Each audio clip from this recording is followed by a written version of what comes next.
Hello, guys. Welcome to Abby and Filter TV, and happy Saturday once again.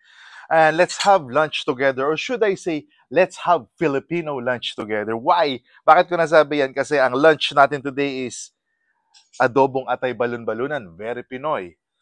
One of my favorite, dinuguan. And of course, bopis na galing kay Kuyang Bot Garcia. Kuyang Bot, maraming salamat sa padala mong bopis. Tikman nga natin yung bopis na regalo mo, Kuyang Bot. Pakita muna natin, B, tama, yung mga ulam natin. That's bopis and the dinuguan.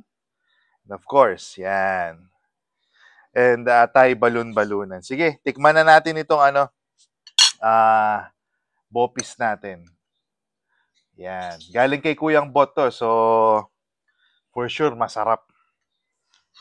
Natin.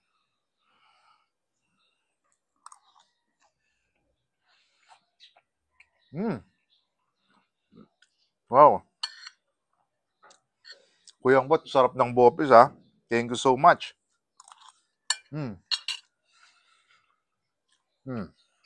Actually,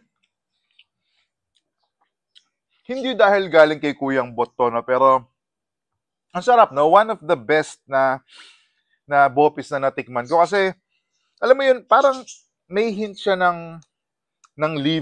parang more on the livery side. Hindi ko alam kung may liver spread or what. Parang kaldareta. Pero ang sarap ng lasa niya. Bopis na bopis talaga. Kuyang Bot, maraming salamat. Yung anghang niya sakto. So, I guess pwedeng pulutan, pwedeng ulam. Maraming salamat, Kuyang Bot. Yan.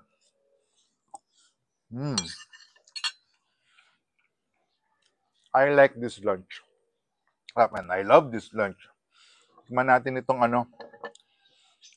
And sorry, malangaw guys. Nandito ako sa garden. Nandito ako nagla-lunch. Yung dinuguan ito galing kay Mami. Mami, thank you for this. I love you.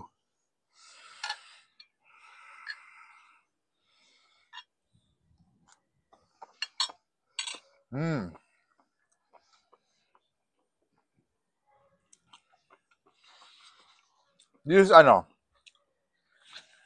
mukhang classic dinuguan ang ginawa ni Mami kasi ang ginamit niya is mukha ng baboy, no? So ito, makikita niyo naman, mukha ng baboy ang ginamit niya. So sarap.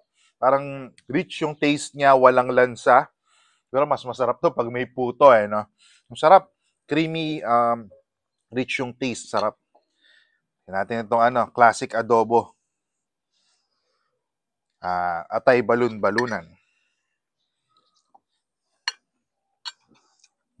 Ito ang Pinoy. Pinoy na Pinoy.